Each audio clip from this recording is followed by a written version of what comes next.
শ্ৰী সাৰংগদীপ বুঢ়াগোহাঁই,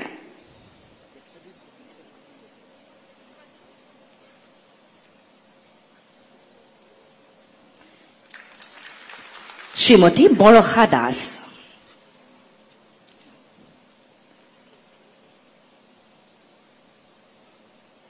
এতিয়া আমি আগবঢ়াম অসম বিদ্যুৎ সংবহন নিগম লিমিটেডৰ নিযুক্তি পত্ৰ শ্ৰী পলান নাথ। তেখেতৰ পিছতে আগুৱাই আহিব ছায়েদা নাহিদ ফাহিম ইমদাদ আৰু শ্ৰী প্ৰাণজিৎ কলিতা। এয়া শ্ৰী পলান নাথ,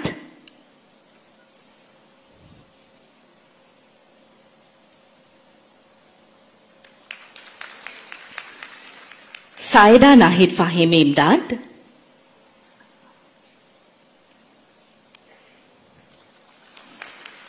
শ্ৰী প্ৰাণজিৎ কলিতা। শক্তি বিভাগৰ পাছতে এতিয়া আমি আনুষ্ঠানিকভাৱে আগবঢ়াব লৈছো 7 গৰাকী প্ৰাৰ্থীক শিক্ষা বিভাগৰ নিযুক্তি পত্ৰ। কাৰিকৰী শিক্ষা সঞ্চালকালয়ত নিযুক্তি লাভ কৰা শ্ৰী আকাশ প্ৰতিম বৰা,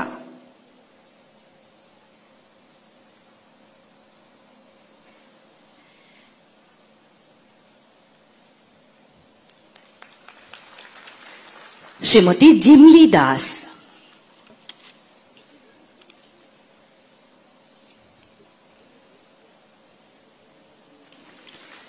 এতিয়া উচ্চ শিক্ষা সঞ্চালকালয়ত নিযুক্তি লাভ কৰা শ্ৰীমতী চুনচুনী বৰা,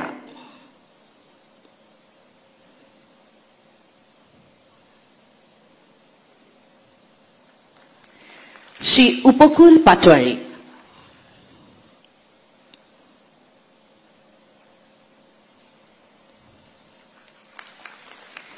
প্ৰাথমিক শিক্ষা সঞ্চালকালয়ত নিযুক্তি লাভ কৰা শ্ৰীমতী বন্দিতা কছাৰী,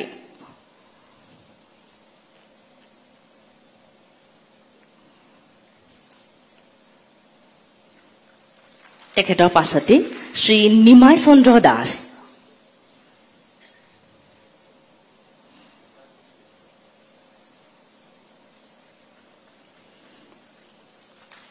আৰু অসম শিক্ষা সেৱা বিষয়া ৰূপত নিযুক্তি লাভ কৰা শ্ৰী আদিত কুমাৰ শৰ্মা।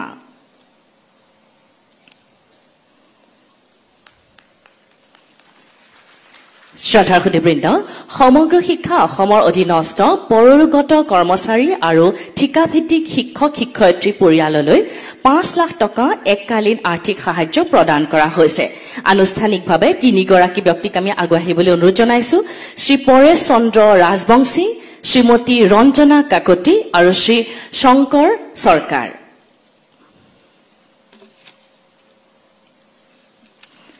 শ্ৰী পৰেশ চন্দ্ৰ ৰাজবংশী,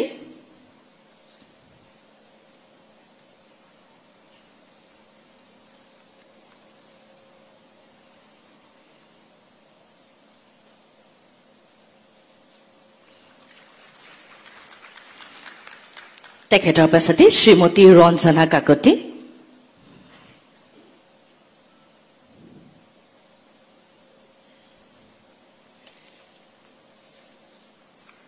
আৰু শ্ৰী শংকৰ চৰকাৰ।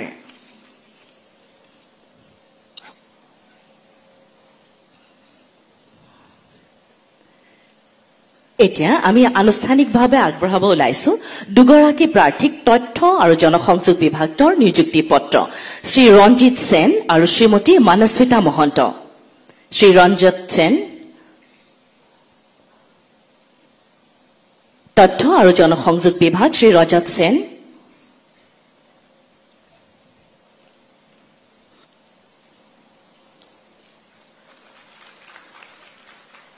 শ্ৰীমতী মানস্মিতা মহন্ত।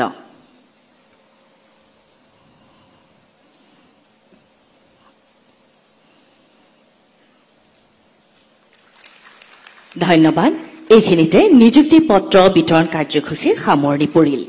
আজি নৱ নিযুক্তি লাভ কৰা প্ৰত্যেকগৰাকী প্ৰাৰ্থীৰ হৈ আমি এজাউৰি হাতচাপৰিৰে মাননীয় মুখ্যমন্ত্ৰী মহোদয়লৈ অশেষ কৃতজ্ঞতা আৰু ধন্যবাদ জ্ঞাপন কৰিছো। এতিয়া মই বিনম্ৰতাৰে অনুৰোধ জনাইছো অসমৰ মাননীয় মুখ্যমন্ত্ৰী ডক্টৰ হিমন্ত বিশ্ব শৰ্মা মহোদয়ক আজিৰ এই বিশেষ সভাখনি সম্বোধন কৰিবলৈ।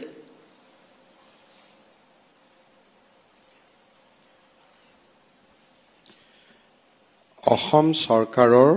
শিক্ষামন্ত্ৰী শ্ৰী ৰণোজ পেগু ডাঙৰীয়া, অসম চৰকাৰৰ হেণ্ডলুম আৰু টেক্সটাইল বিভাগৰ সন্মানীয় মন্ত্ৰী ইউজি ব্ৰহ্ম ডাঙৰীয়া,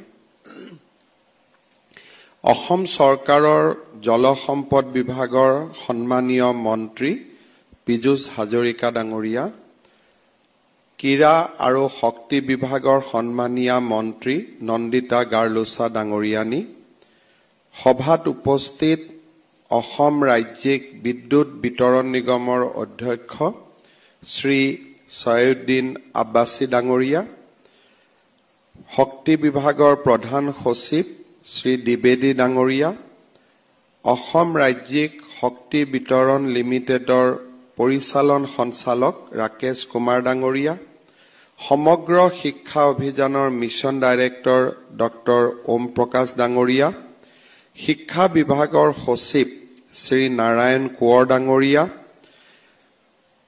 AEGCLৰ মেনেজিং ডিৰেক্টৰ শ্ৰী দেৱজ্যোতি দাস ডাঙৰীয়া, উপস্থিত সুধীবৃন্দ, বিশেষকৈ আজি নিযুক্তি পত্ৰ সংগ্ৰহ কৰিবলৈ অহা যুৱক যুৱতী বন্ধু বান্ধৱীসকল আৰু আমাৰ বিষয়া কৰ্মচাৰীসকল, আপোনালোক সকলোৱে ইতিমধ্যে অনুভৱ কৰিছে যে আজি আমাৰ ৰাজ্যৰ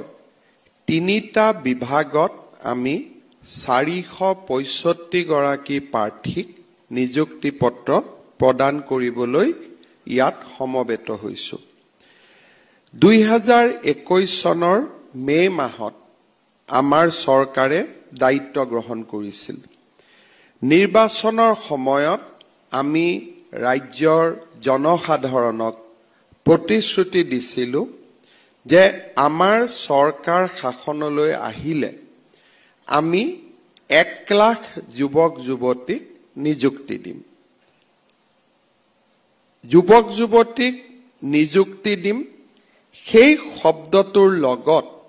আমি আৰু এটা শব্দ যোগ কৰি দিছিলো যে আমি স্বচ্ছতাৰে নিযুক্তি দিম। অৰ্থাৎ নিযুক্তি এনেকুৱা ধৰণৰ হ'ব য'ত আমি দুৰ্নীতিৰ পৰা বহু মাইল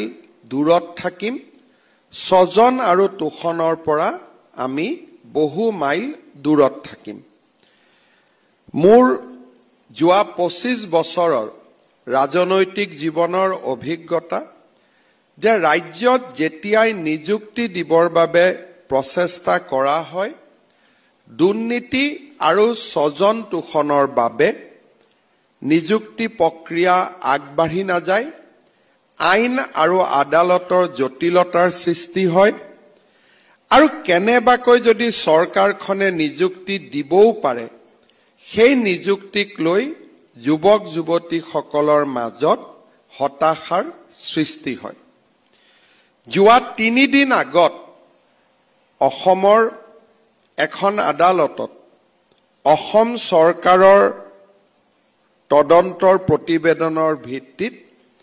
অসম লোকসেৱা আয়োগৰ এগৰাকী অধ্যক্ষক 10 বছৰ আদালতে কাৰাদণ্ড বিহে আৰু নিযুক্তি যিসকলে লাভ কৰিছিল সেই যুৱক যুৱতীসকলকো আদালতে 7 বছৰ সশ্ৰম কাৰাদণ্ড শাস্তি ঘোষণা কৰে। অৰ্থাৎ নিযুক্তিৰ প্ৰক্ৰিয়াক স্বচ্ছভাৱে ৰূপায়ণ কৰিবলৈ আমাৰ ৰাজ্য চৰকাৰে সকলো ফালৰ পৰা এটা প্ৰচেষ্টা আৰম্ভ কৰিছে যাতে আমি স্বচ্ছ আৰু ট্ৰান্সপাৰেণ্ট নিযুক্তিৰ এটা ইক'চিষ্টেম আমি অসমত গঢ়ি তুলিব পাৰোঁ। স্বাভাৱিকভাৱে মই প্ৰায়বোৰ সভাতে কওঁ, যেতিয়া স্বচ্ছ আৰু নিকা নিযুক্তিৰ কথা কোৱা হয়,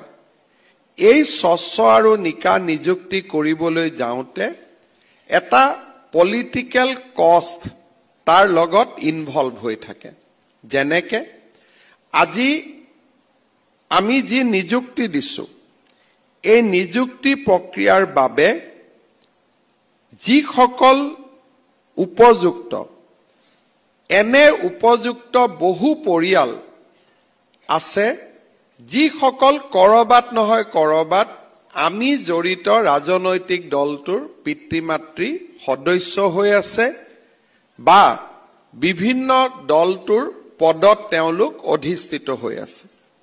যেতিয়া আমি স্বচ্ছভাৱে নিযুক্তি দিবলৈ যাওঁ তেওঁলোক আমাৰ ওচৰত আহে আৰু আমি তেওঁলোকক ক'ব লাগে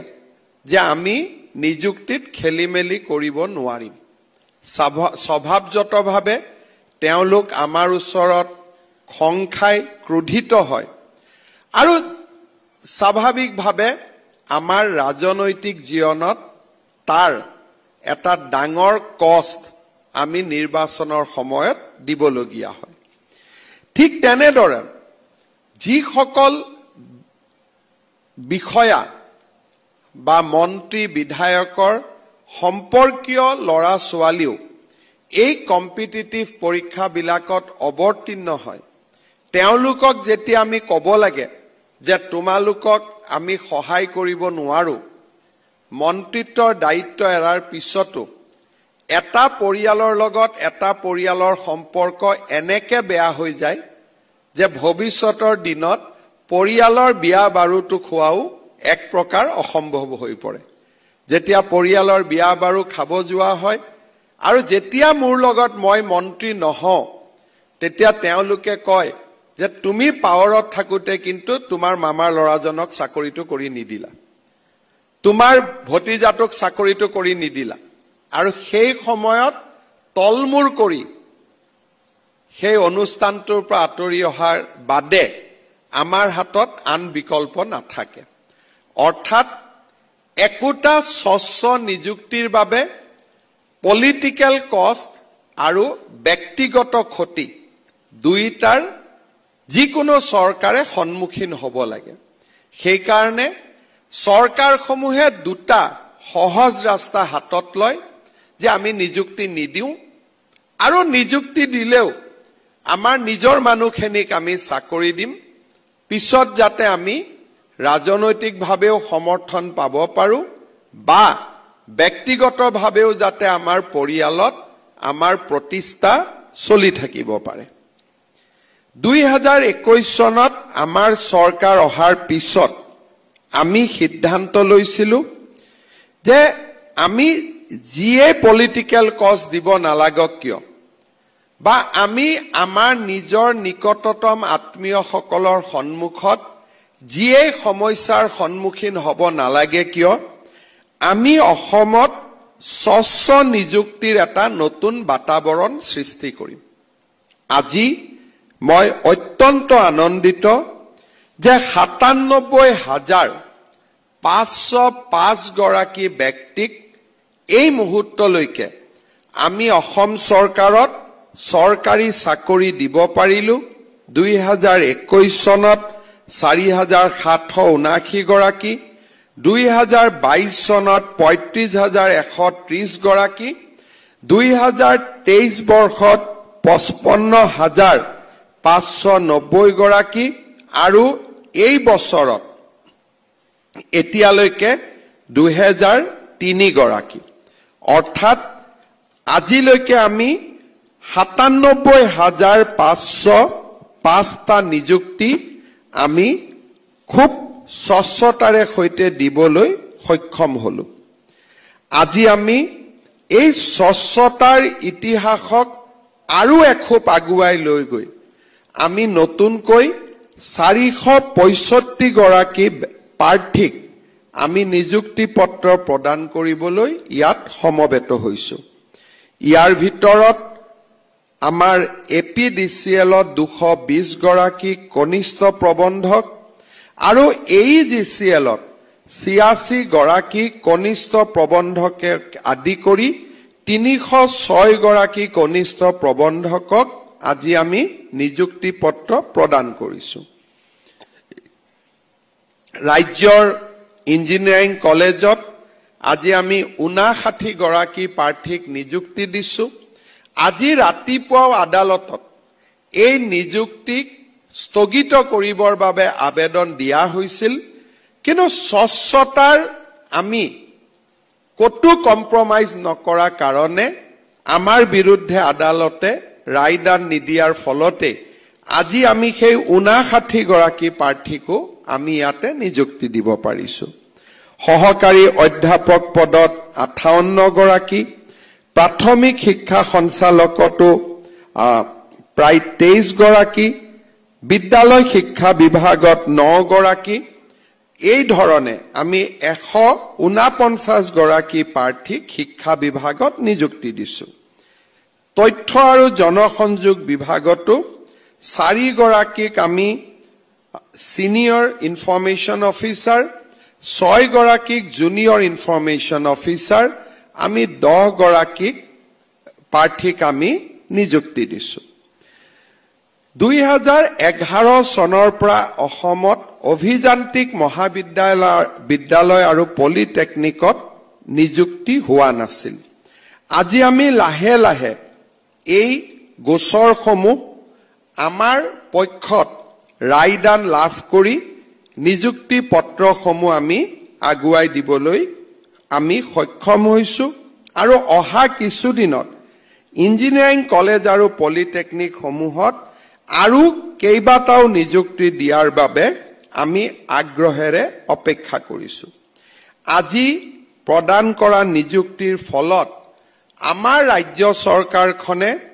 যোৱা বছৰ কেইটাৰ ভিতৰত নিযুক্তি কৰা যুৱক যুৱতীৰ সংখ্যা ৯৭,৯৭০ লৈ বৃদ্ধি পালে মই আশা কৰো এই বছৰৰ ভিতৰতে আমি 1 লাখৰ সংখ্যা স্পৰ্শ কৰিম আৰু অহা বছৰত আৰু 50,000 নতুন যুৱক যুৱতীক চৰকাৰত নিযুক্তি দিবলৈ আমি আগ্ৰহেৰে সৈতে অপেক্ষা কৰি আছো অৰ্থাৎ ৰাজ্য চৰকাৰে 5 বছৰৰ ভিতৰত 1.5 লাখ নিযুক্তিৰ লক্ষ্যৰে আগবাঢ়িছে অসমত যোৱা 75 বছৰত কেতিয়াও কোনো কালে কোনো চৰকাৰৰ দিনত ইমান বেছি যুৱক যুৱতীৰ নিয়োগৰ ব্যৱস্থা কৰিব পৰা হোৱা নাছিল ই আমাৰ চৰকাৰখনৰ এক অনন্য প্ৰাপ্তি হিচাপে ৰৈ যাব আমাৰ ৰাজ্যত শিক্ষকসকলক আমি দুই ধৰণে নিযুক্তি কৰো এটা চৰকাৰত আমি পোনপটীয়াকৈ নিযুক্তি কৰো আনহাতে টেট উত্তীৰ্ণ সকলৰ মাজত বহুজনক আমি ঠিকাভিত্তিক শিক্ষক হিচাপে নিযুক্তি কৰো যেতিয়া নিয়মীয়া কৰ্মচাৰী এজনে চৰকাৰী চাকৰি কৰে তেওঁলোকৰ পৰিয়ালত যদি কৰ্মচাৰীজন নিহত হয় আমি নিহত কৰ্মচাৰীজনৰ পৰিয়ালটোক আজীবন দৰমহা আৰু পেনশন পোৱাৰ ব্যৱস্থা কৰি দিও যাতে পৰিয়ালটোৱে কোনো এটা দিনতো এই কৰ্মচাৰীজনৰ অভাৱ আৰ্থিকভাৱে অনুভৱ কৰিবলগীয়া নহয় সৰ্বশিক্ষা অভিযানত তেনে ব্যৱস্থা নাই আৰু সেয়েহে যোৱা বছৰত কৰ্মৰত অৱস্থাত নিহত হোৱা 103 গৰাকী পৰলোকগত কৰ্মচাৰী আৰু শিক্ষক শিক্ষয়িত্ৰীৰ পৰিয়ালক আজি আমি 5 লাখ টকাকৈ এককালীন সাহায্য আগবঢ়াইছো ইয়াৰ লগে লগে আমাৰ চৰকাৰে এই বছৰ এটা নতুন পদক্ষেপ লৈছে যে সৰ্বশিক্ষা অভিযানত ঠিকাভিত্তিক শিক্ষক ৰূপে কাম কৰা আটাইকেইজন শিক্ষকক ৩৫,০০০ শিক্ষকত অসম চৰকাৰত নিয়মীয়াকৰণ অৰ্থাৎ অসম চৰকাৰৰ ৰেগুলাৰ কৰ্মচাৰী হিচাপে আমি নিযুক্তিৰ বাবে প্ৰক্ৰিয়া আগুৱাই লৈ গৈছো এই ৩৫,০০০ শিক্ষক শিক্ষয়িত্ৰীৰ চাকৰি আমি যেতিয়া নিয়মীয়া কৰিম ভৱিষ্যতে ভগৱানে নকৰক তেওঁলোকৰ পৰিয়ালত এনে ধৰণৰ দুৰ্যোগ আহি পৰিলে তেওঁলোকৰ চাকৰি থকা ৰেচিডিউৰি চাকৰি থকা কালছোৱাত পূৰ্ণ দৰমহা পাব আৰু ৰিটায়াৰমেন্টৰ পিছতো অৰ্থাৎ যদি কৰ্মচাৰীজন জীয়াই থাকিলহেঁতেন তেওঁৰ যিটো ৰিটায়াৰমেন্ট হ'ব সেই ৰিটায়াৰমেন্টৰ পিছতো যদিও কৰ্মচাৰীজন আমাৰ মাজত নাই তেওঁ পেনশনো পাই থাকিব আমাৰ এই ধৰণৰ ব্যৱস্থা অসমত আমি বৰ্তমান ৰূপায়ণ কৰি আছো মই ভাবো যে এই বছৰৰ পিছত সৰ্বশিক্ষা অভিযানত ঠিকা ভিত্তিক শিক্ষক নোহোৱা হ'ব আৰু পৰিয়ালটোৱে এটা সামাজিক সুৰক্ষা বা সোশিয়েল সিকিউৰিটি লাভ কৰিবলৈ সক্ষম হ'ব আজি দিনটোত মই পুনৰ এবাৰ 103 গৰাকী পৰলোকগত কৰ্মচাৰী শিক্ষক শিক্ষয়িত্ৰীৰ পৰিয়াললৈ সমবেদনা জ্ঞাপন কৰিছো আৰু বিদেহী আত্মাৰ সদ্গতি আকৌ এবাৰ কামনা কৰিছো শেষত মই দুটা সৰু কথাৰে সামৰণি মাৰিছো যিকোনো এখন ৰাজ্য যদি আগবাঢ়িব লাগে এই সমস্ত বিকাশৰ প্ৰক্ৰিয়াটোত আটাইতকৈ গুৰুত্বপূৰ্ণ দায়িত্ব বহন কৰে বিষয়া কৰ্মচাৰী অধ্যাপক অধ্যাপিকা শিক্ষক শিক্ষয়িত্ৰী আৰু কৰ্মচাৰীসকলে যোৱা লোকসভা নিৰ্বাচনৰ সময়ত বিভিন্ন নিৰ্বাচনৰ ফলাফল যেতিয়া আমি সমীক্ষা কৰো তেতিয়া আমাৰ দলৰ মাজত এটা সমীক্ষা মোৰ ওচৰলৈকে আহিলে যে মুখ্যমন্ত্ৰী মহোদয় আমি 2-4টা জায়গাত ভোট কম পাইছো কাৰণ সৰকাৰী কৰ্মচাৰীসকলে আমাক অলপ বেয়া পাইছে তেতিয়া মই কথাটো শুনি মই অলপ আচৰিত হলো যে প্ৰথমবাৰৰ বাবে সৰকাৰী কৰ্মচাৰীয়ে টকা নিদিয়াকৈ চাকৰি পাইছে তাৰমানে আমি টকা লৈ চাকৰি দিব লাগিছিল নেকি ট্ৰান্সফাৰ পোষ্টিংত কোনেও কতো টকা খৰচ কৰিব নালাগে বেয়া কিয় পাব লাগে মই অলপ উৎসুকতাৰে সৈতে কথাটোত আৰু অলপ সোমাই গলো মই সুধিলো মোক অলপ ভাল কৰি বুজাই কওকচোন তেতিয়া প্ৰথম উত্তৰ আহিলে যে আপুনি মুখ্যমন্ত্ৰী হোৱাৰ পিছত সৰকাৰী কৰ্মচাৰীসকলে বেছিকৈ কষ্ট কৰিবলগীয়া হৈছে আৰু সেই কাৰণে সৰকাৰখনক বেয়া পাইছে এতিয়া আপোনালোকে চিন্তা কৰক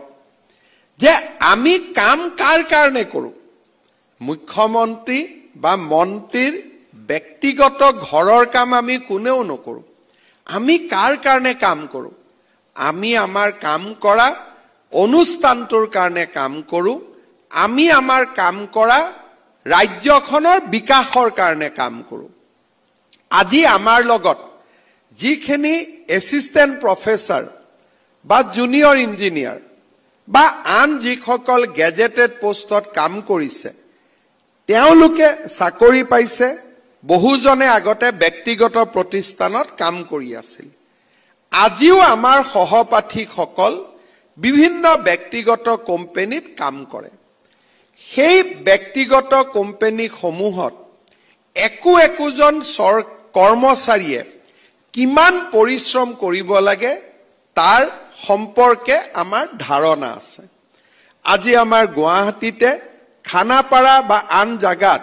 বিভিন্ন ব্যক্তিগত বিশ্ববিদ্যালয় গঢ়ি উঠিছে বিভিন্ন অসমত ব্যক্তিগত কলেজো গঢ়ি উঠিছে সেই কলেজ আৰু ব্যক্তিগত বিশ্ববিদ্যালয়ত যিসকলে অধ্যাপনা কৰে তেওঁলোকে কিমান কাম কৰিব লাগে তাৰ বিষয়েও আমি অৱগত যিসকলে তৃতীয় আৰু চতুৰ্থ শ্ৰেণীৰ কাম পাইছে চাকৰি নোপোৱাৰ আগতে আমাৰ জীৱন কিমান কষ্টৰ আছিল তাকো আমি অনুভৱ কৰিব পাৰো কাৰণ আজিলৈকে আমি গৈ চাকৰিত যোগদান কৰাও নাই আজিৰ দিনটোৰ পিছত আমাৰ পৰিৱৰ্তন হ'ব কিন্তু যোৱা কালিটো আজিও আমাৰ মনত আছে আমি কিমান বেছি পৰিশ্ৰম কৰিবলগীয়া হৈছিল তাক আমি সকলোৱে অৱগত কিন্তু আমাৰ ৰাজ্যখনৰ সৰকাৰী কৰ্মচাৰীসকলে চাকৰি পোৱা দিনৰ পিছতে তেওঁলোকে যদি মানসিকতাৰ পৰিৱৰ্তন কৰে আৰু ৰাজ্যখনৰ বিকাশত যদি সহায় নকৰে তেনেহলে সৰকাৰী চাকৰি সৃষ্টি আৰু ইয়াৰ নিয়োগ দুইটাই এটা বিফল প্ৰয়োগ হিচাপে ৰৈ যাব লাহে লাহে চৰকাৰসমূহে কি কৰিব যে কাম পাবৰ কাৰণে আউটসোৰ্স মডেললৈকে গতি কৰিব যে মোৰ কাৰ্যালয়টোত পুলিচ লাগে মই কম কোম্পানী এটাই মোক সিকিউৰিটি দি দিব মোক ইঞ্জিনিয়াৰিং কলেজত পঢ়াবৰ প্ৰফেসৰ লাগে মই কোনোবা এটা কোম্পানীৰ পৰা তাক লৈ লম মোক দুদিন পিছত মোক third grade fourth grade employee লাগে মই কোনোবা এটা সংস্থাৰ কম যে মোক third grade fourth grade employee কেজন পঠাই দিব আৰু দৰমহা তেওঁলোকে কিমান দিব মিনিমাম ওয়েজ অৰ্থাৎ এজন চতুৰ্থ শ্ৰেণীৰ কৰ্মচাৰীক তেওঁলোকে 12,000 টকা দিব যিটো আন কোম্পানী সমূহত পাব পাৰে মই এটাই কথা আজিলৈকে মই সমাধান কৰিব পৰা নাই যে আমি বেছি ভাল ব্যৱস্থা পোৱাৰ পিছত আমাৰ কাম কৰাৰ শক্তিটো কমি কিয় যায় যেতিয়া আমাৰ কম ব্যৱস্থা আছিল তেতিয়া মোক যতেই চাকৰি দিয়ক মই তাতেই চাকৰি কৰিম যেতিয়া মোৰ কম ব্যৱস্থা আছিল তেতিয়া মোৰ লৰা ছোৱালীৰো সমস্যা নাছিল যেতিয়া মোৰ হাতত চাকৰি নাছিল মই কেৰেলা বেংগালুৰুত গৈও কাম কৰাত মোৰ আপত্তি নাছিল কিন্তু চৰকাৰী চাকৰিটো পালে প্ৰথমতে মোক ঘৰৰ কাষলৈ আনিব লাগিব আৰু ঘৰৰ কাষত অনাৰ পিছত পাৰিলে এবাৰ অফিসটোত গৈ ভুমুকি মাৰি আহাৰ পিছতে মোক দৰমহা দিব লাগিব এই যেটো প্ৰক্ৰিয়া এই প্ৰক্ৰিয়াটোৱে আমাক কতো কেতিয়াও আগুৱাই লৈ যাব নোৱাৰে আমাৰ জীৱনত একোটা সুবিধা জনসাধাৰণক কাম কৰাৰ বাবে বাৰে বাৰে নাহে ময়ো বিশ্বাস কৰো যে ৰাইজক সেৱা কৰাৰ অপূৰ্ব সুযোগ আমি বাৰে বাৰে লাভ নকৰো আমাৰ জীৱন যিমান দীঘলীয়া হওক প্ৰতিটো দিন মই অসমৰ মুখ্যমন্ত্ৰী হৈ নাথাকো কিন্তু যিমান দিনলৈ মই অসমৰ মুখ্যমন্ত্ৰী হৈ থাকিব লাগিব ৰাজ্যৰ বিকাশৰ বাবে মই কাম কৰিব লাগিব আৰু যেতিয়াই মই কৰবাত কম্প্ৰমাইজ কৰিম তেতিয়াই মই মোৰ দায়িত্বৰ প্ৰতি অৱহেলা কৰা হ'ব যেতিয়া আলোচনা হৈছিল তেতিয়া মই আমাৰ কাৰ্যকৰ্তাসকলক মই উপদেশ দিছিলো যে যি কেজন চৰকাৰী কৰ্মচাৰীয়ে কলে যে বহুত বেছি কাম কৰিবলগীয়া হোৱা কাৰণে আমি চৰকাৰখনক ভোট দিয়া নাই মই আমাৰ কাৰ্যকৰ্তাজনক পৰামৰ্শ দিলো যে আপোনালোকে মোৰ পৰা 10খন গামোচা লৈ গৈ সেই কৰ্মচাৰী কেজনক গামোচাখন পিন্ধাই দিব দি কব যে অহা বাৰৰ পৰা আৰু 2 ঘণ্টাকৈ বেছি কাম কৰিব লাগিব আমাক ভোটৰ প্ৰয়োজন নাই ৰাজ্যৰ বিকাশ আমাৰ লক্ষ্য ভোট আহিব ভোট যাব ক্ষমতা আহিব কিন্তু ৰাজ্যৰ সৰ্বাঙ্গীন বিকাশৰ লগত আমি কেতিয়াও কতো কম্প্ৰমাইজ নকৰো আজি আপোনালোকে অসম চৰকাৰলৈ আহিছে যোৱা 3 বছৰত দুৰ্নীতিৰ বিৰুদ্ধে আমি কি ধৰণে সংগ্ৰাম কৰিছো প্ৰতিটো দিনেই আপোনালোকে টিভিত দেখিছে আৰু আমি এটা জিৰো সহনশীল শূন্য সহনশীল নীতিলৈ আমি আগবাঢ়িছো মই বিশ্বাস কৰো যে আমাৰ চৰকাৰৰ দিনত আৰু আগতো চৰকাৰী চাকৰি পোৱা প্ৰতিজন অসমক ভাল পোৱা যুৱক যুৱতীয়ে অসমৰ সৰ্বাঙ্গীন বিকাশৰ বাবে কাম কৰিব আমাৰ ৰাজ্যখনক ভাৰতৰ ভিতৰতে এখন শক্তিশালী ৰাজ্য হিচাপে আমি নিৰ্মাণ কৰিব লাগিব আজিৰ দিনটোত ইউনেস্কোই চৰাইদেউ মৈদামক বিশ্ব ঐতিহ্য ক্ষেত্ৰৰ স্বীকৃতি দিছে এই স্বীকৃতিৰ আঁৰত আমাৰ চৰকাৰী কৰ্মচাৰীসকলে যোৱা 2 বছৰে কৰা নীৰৱ সাধনা ইয়াত সমাহিত হৈ আছে তেখেতসকলৰ সাধনাৰ বাবে আমি আন্তঃৰাষ্ট্ৰীয় পৰ্যায়ত সমকক্ষ হ'ব পৰা দছিয়াৰ নিৰ্মাণকে ধৰি তেওঁলোকৰ প্ৰতিটো অনুসন্ধানকাৰী সংস্থাৰ মানদণ্ডত আমি উত্তীৰ্ণ হ'ব পাৰিছিলো চৰাইদেউ মৈদাম আজি সৃষ্টি হোৱা ঐতিহ্য নহয় 47 চনৰ পৰাই চৰাইদেউ মৈদাম আছে তাৰ আগৰ পৰা আছে 600 বছৰৰ পৰা আছে 47 চনৰ পিছত কোনোবা এখন চৰকাৰে ইয়াক বিশ্ব ঐতিহ্য ক্ষেত্ৰলৈ লৈ যাব পাৰিলহেঁতেন কিন্তু কৰ্ম সংস্কৃতিৰে পৰিপূৰ্ণ এখন ৰাজ্যতহে অসাধাৰণ কাম ৰাজ্যৰ চৰকাৰে কৰিবলৈ সক্ষম হয় যোৱা 3 বছৰত আমাৰ ৰাজ্যখনলৈ ঘূৰি অহা কৰ্ম সংস্কৃতিৰ এক উজ্জ্বল নিদৰ্শন হ'ল আজি বিশ্ব ঐতিহ্য ক্ষেত্ৰৰ স্বীকৃতি যিসকলে শক্তি বিভাগত চাকৰি কৰিব 3 বছৰ আগলৈকে আমাৰ ৰাজ্যৰ 3টা পাৱাৰ ইউটিলিটি চৰকাৰৰ ওপৰত তেওঁলোক এক প্ৰকাৰ ডিপেন্ডেন্ট হৈ আছিল আমাৰ ৰাজ্যত ঔষধ আৰু স্কুলৰ ছাত্ৰ ছাত্ৰীসকলৰ বাবে ৰখা টকা আমি পাৱাৰ কোম্পানী সমূহক দি দিবলগীয়া হৈছিল যাতে তেওঁলোকে বিদ্যুৎ কিনিব পাৰে তেওঁলোকৰ কৰ্মচাৰীক টকা দিব পাৰে দৰমহা দিব পাৰে যোৱা 3টা বছৰত আমাৰ প্ৰচেষ্টাত আজি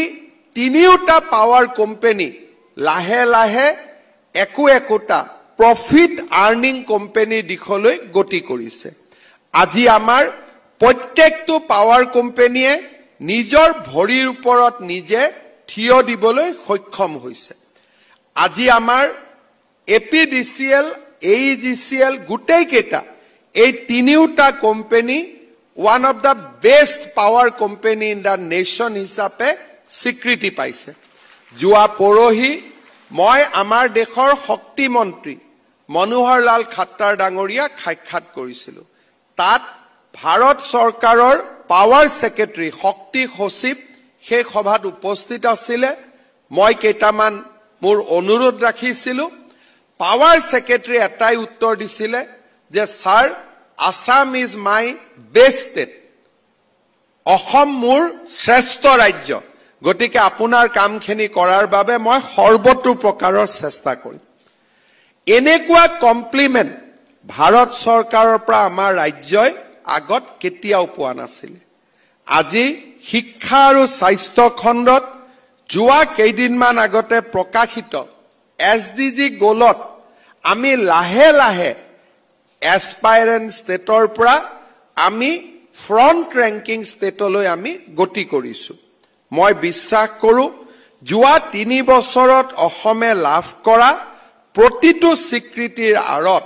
অসম চৰকাৰলৈ ঘূৰি অহা কৰ্ম সংস্কৃতিৰ উজ্জ্বল দিশটোক প্ৰতিফলিত কৰে যোৱা 3 বছৰত এইখনে এখন চৰকাৰ যাৰ বিৰুদ্ধে এটাও দুৰ্নীতিৰ গোচৰ যে চৰকাৰখনে বেয়া কাম কৰিব খুজিছে এটাও দুৰ্নীতিৰ গোচৰ এটাও পিআইএল বা এটাও সিবিআই তদন্তৰ দাবী কোনো সামাজিক সংস্থায়ো কৰিব পৰা নাই আনকি আমাৰ বিৰোধী ৰাজনৈতিক দলেও কৰিব পৰা নাই ৯৭,০০০ নিযুক্তিৰ পিছত এটা নিযুক্তিটো হাইকোৰ্টে আজিলৈকে ষ্টে দিয়া নাই ই প্ৰমাণ কৰে যে আমাৰ ৰাজ্যখনলৈ কি ধৰণৰ এটা কৰ্ম সংস্কৃতিৰ পৰিবেশ উভতি আহিছে মই বিশ্বাস কৰো আজি নিযুক্তি পোৱা এই ৪৬৫ গৰাকী প্ৰাৰ্থীয়ে নিজৰ নিজৰ কৰ্মক্ষেত্ৰত গৈ কৰ্ম সংস্কৃতিৰ পৰিবেশ আৰু আমাৰ ৰাজ্যৰ বিকাশৰ বাবে নিজৰ নিজৰ সামৰ্থ্য অনুসৰি সম্পূৰ্ণ অৱদান আগবঢ়াব আৰু আমাৰ ৰাজ্যখনক দেশৰ সৰ্বশ্ৰেষ্ঠ ৰাজ্যলৈ ৰূপান্তৰ কৰিব জননী জন্মভূমি স্বৰ্গাদপি গৰিয়সী মোৰ জন্মভূমিৰ প্ৰতি দায়বদ্ধতা আৰু মোৰ পিতৃ মাতৃৰ প্ৰতি দায়বদ্ধতা মই যতে অসমৰ যুৱ শক্তিক লগ পাওঁ মই দুটা কথাই খোৱাৰাই দিওঁ জন্মভূমিৰ প্ৰতি আমাৰ দায়িত্ব আৰু জননীৰ প্ৰতি আমাৰ দায়িত্ব অযোধ্যাতকৈ লংকা বহু গুণে উন্নত প্ৰদেশ আছিল লংকা সোণৰ আছিল অযোধ্যা সোণৰ নাছিল আৰু লংকাত সকলো ধৰণৰ পুষ্পক বিমানৰ পৰা সকলো ধৰণৰ সুবিধা তাত উপলব্ধ আছিল আজি যদি ভাৰতে দখল কৰিব পাৰে ভাৰতৰ প্ৰধানমন্ত্ৰীজনৰ কাৰ্যালয় ৱাশ্বিংটনত হ'ব নে নতুন দিল্লীত হ'ব স্বাভাৱিকতে ভাৰতৰ প্ৰধানমন্ত্ৰীজনে বিচাৰিব যে মই ৱাশ্বিংটনত থাকো কাৰণ ইয়াতকৈ সুবিধা আৰু কতো নাই যেতিয়া বিভীষণে ৰামক এই প্ৰস্তাৱ দিছিলে ভগৱান শ্ৰীৰামে কৈছিল যে লংকা সোণৰ হ'ব পাৰে কিন্তু মোৰ বাবে জননী আৰু জন্মভূমিতকৈ শ্ৰেষ্ঠ আন একোৱে হ'ব নোৱাৰে সেইবাবে অসমৰ যুৱক যুৱতীয়ে মোৰ ৰাজ্যখনৰ বিকাশৰ বাবে আকৌ এবাৰ নিজক সমৰ্পণ কৰক আৰু কৃতিত্বৰ দুৱাৰ মুখত থিয় হৈ মোৰ জননীজনীক মোৰ পিতৃ মাতৃক যাতে কেতিয়াও পাহৰি নাযাওঁ তাকে অনুৰোধ জনাই মই মোৰ বক্তব্যৰ সামৰণি মাৰিছো এজাউৰে উষ্ম হাত চাপৰি আমি পুনৰবাৰ